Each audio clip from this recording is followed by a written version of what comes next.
نہر پاناما عجائبات عالم میں شامل تاریخی انسانی شاہکار منصوبہ جس میں 25,000 انسانوں کا خون بھی شامل، مختلف سطحوں کے 2 سمندر نہر کے ذریعے مربوط کر دیے گئے۔ نہر سویز سے بھی بڑا اور کامل منصوبہ 15,000 کلومیٹر سفر بھی سمٹ گیا۔ نہر سویز مصر کی ایک سمندری گزرگاہ ہے جو بحیرہ روم کو بحیرہ کلزم سے ملاتی ہے۔ اس کے بحیرہ روم کے کنارے پر پورٹ سعید اور بحیرہ کلزم کے کنارے پر نہر سویز مصر کی ایک سمندری گزرگاہ ہے جو بحیرہ روم کو بحیرہ کلزم سے ملاتی ہے۔ اس کے بحیرہ روم کے کنارے پر پورٹ سعید اور بحیرہ کلزم کے کنارے پر سوئس شہر موجود ہے۔ یہ نہر 163 کلومیٹر طویل اور 300 میٹر چوڑی ہے۔ اس نہر کی بدولت بحری جہاز افریقہ کے گرد چکر لگائے بغیر یورپ اور ایشیا کے درمیان آمد و رفت کر سکتے ہیں۔ 1869 میں نہر کی تعمیر سے قبل اس علاقے میں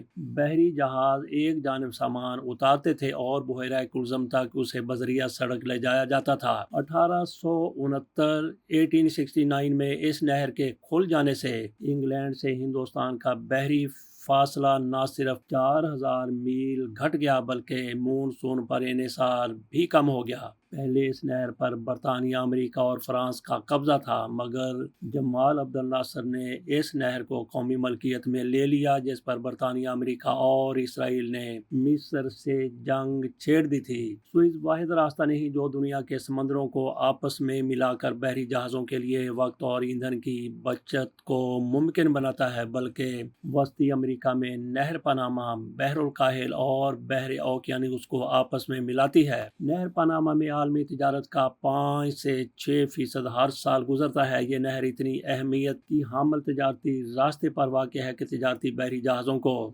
بناتے وقت اس بات کا خاص خیال رکھا جاتا ہے کہ جہاز کا سائز اتنا ہی ہو کہ وہ نہر پاناما سے گزر سکے۔ انجینئرنگ کی شاہکار اس نہر کو جدید دنیا کے عجائبات میں بھی شامل کیا جاتا ہے۔ اس نہر کی تعمیر سے قبل بحری جہازوں کو امریکہ کے مغربی یا مشرقی کنارے سے دوسری جانب جانے کے لیے بر اعظم جنوبی افریقہ کے آخری کونے کیپ ہارن سے گزر کر جانا پڑتا تھا، مگر اب نہر پاناما کی وجہ سے یہ سفر 8,000 ناٹیکل میل یا 15,000 کلومیٹر کم ہو گیا ہے۔ ایک ناٹیکل مائل 1.852 کلومیٹر کے برابر ہوتا ہے۔ اسی طرح شمالی امریکہ کے ایک کنارے سے جنوبی امریکہ کی کسی بندرگاہ تک جانے میں بھی 6,500 کلومیٹر، جبکہ یورپ اور مشرقی ایشیا یا آسٹریلیا کے درمیان چلنے والے بحری جہاز بھی 3,700 کلومیٹر تک کی بچت کر سکتے ہیں۔ اس پورے سفر میں 2 سے 3 ہفتے تک کا وقت درکار ہوتا تھا، تاہم اب نہر پاناما کے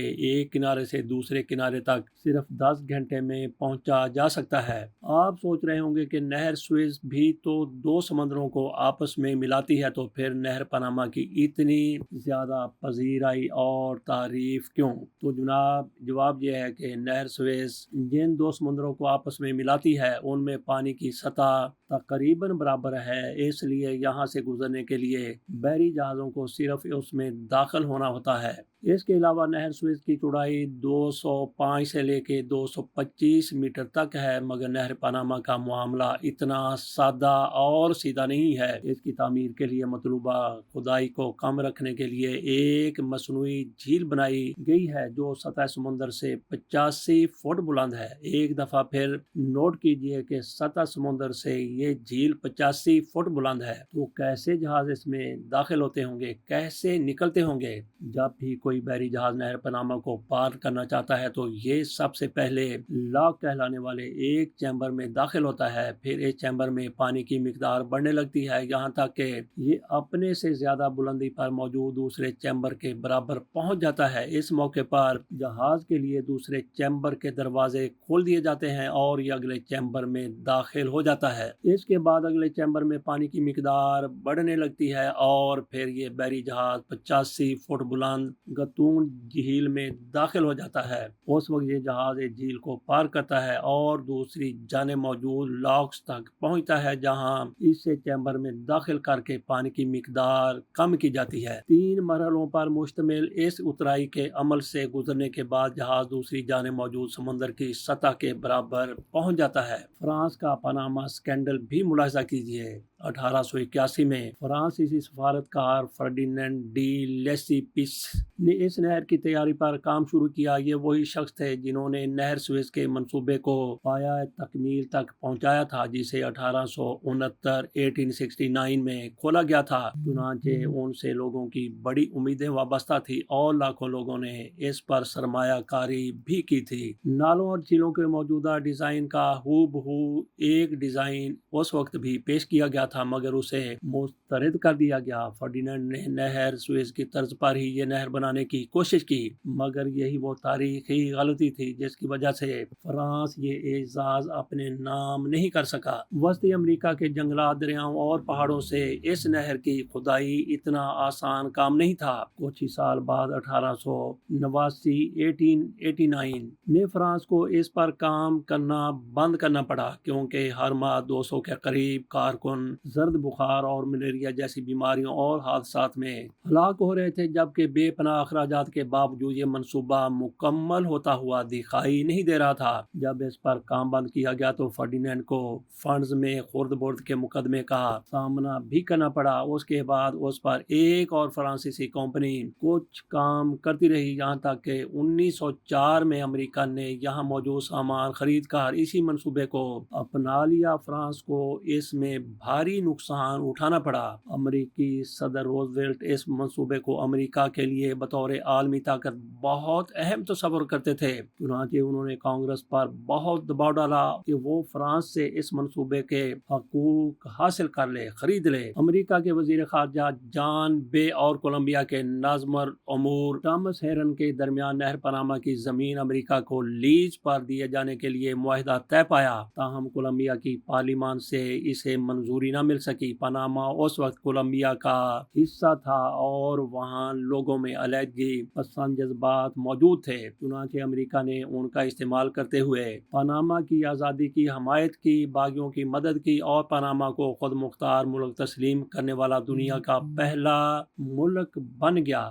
اس کے بعد امریکہ اور پاناما کے درمیان معاہدہ طے پایا اور امریکہ نے اس پر کام شروع کر دیا۔ امریکہ نے اسے 1999 میں پاناما کے حوالے کیا اور اب یہ نہر واپس پاناما کے زیر انتظام ہے۔ چنانچہ نہر پاناما صرف انجینئرنگ کا ہی شاہکار نہیں بلکہ سیاسی پالیسیوں کا بھی مدار المہام ہے۔ اس کے لاکس کی تیاری میں 4 سال کا عرصہ لگا اور انسانی تاریخ میں تب تک اس سے زیادہ کنکریٹ کسی بھی منصوبے میں استعمال نہیں ہوا۔ 7 جنوری 1914 وہ دن تھا جب پہلی مرتبہ کسی بحری جہاز نے نہر پاناما کو عبور کیا۔ ویسے تو منصوبہ یہ تھا کہ 15 اگست 1914 کو نہر پاناما کے باضابطہ افتتاح کے موقع پر ایک بہت بڑا جشن منایا جائے گا، مگر پہلی عالمی جنگ کے آغاز کی وجہ سے اس پروجیکٹ کے کمپلیشن پر جشن منعقد نہ ہو سکا اور ایک چھوٹے سے بحری جہاز اینکون کو گزار کر اس کا افتتاح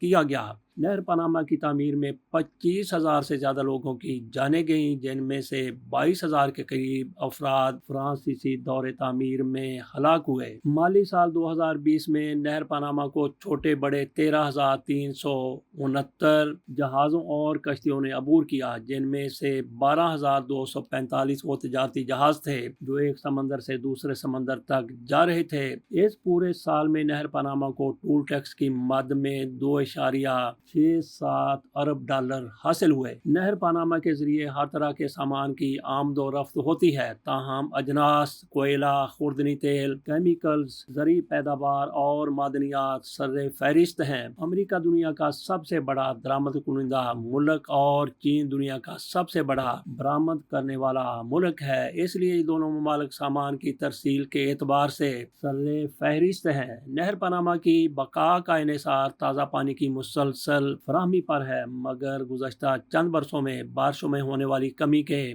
باعث اس نہر کا آپریشن متاثر بھی ہوا ہے۔ جب بھی کوئی جہاز یہاں سے گزرتا ہے تو لاکھوں گیلن میٹھا پانی سمندر میں گر جاتا ہے، جس کی وجہ سے گتون جھیل میں پانی کی سطح کا برقرار رہنا مشکل ہوتا جا رہا ہے۔ تاہم اب حکام اس مسئلے کے حل تلاش کرنے پر کام کر رہے ہیں، جس میں یہاں سے گزرنے والے جہازوں کی تعداد کو کم کرنا بھی شامل ہے، مگر اس کا تجارتی نقصان یہ ہے کہ پھر کاروبار نہر سوئز کی جانب منتقل ہو جاتا ہے، لیکن اس کے باوجود نہر پاناما کا جغرافیائی محل وقوع ایسا ہے کہ ہر سال ہزاروں بحری جہازوں کے لیے سب سے کارآمد بحری تجارتی راستہ یہی رہے گا۔ بلا شبہ یہ جدید دنیا کے نئے عجائبات میں سے ایک ہے۔ یہ تھی نہر پاناما کی کہانی جو آپ کے سامنے رکھی۔ اجازت دیجیے، اللہ حافظ۔